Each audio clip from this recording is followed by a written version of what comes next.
Hi guys. So I looked over Taylor's annotation and I think that she did a really good job over it. I love how she pointed out the declarative sentences, she pointed out dependent clauses, as well as the prepositions there.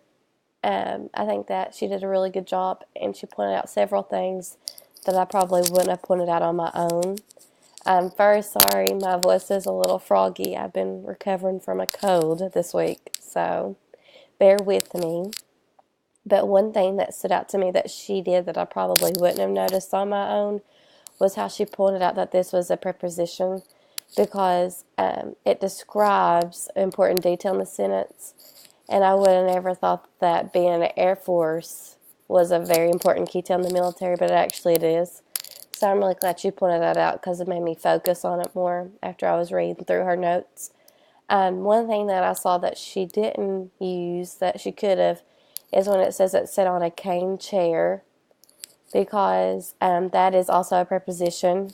It's very interesting about the information about his grandmother only sitting on that cane chair with the matching seat cushion.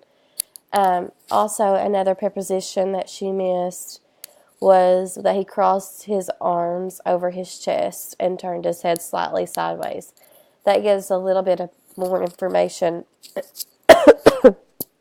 about how his attitude was and what he was thinking and why he crossed his arms was kind of like the attitude that he gave off. But overall, I think that Taylor did a really good job, and I think that she did a great job with that. So thank you. Bye.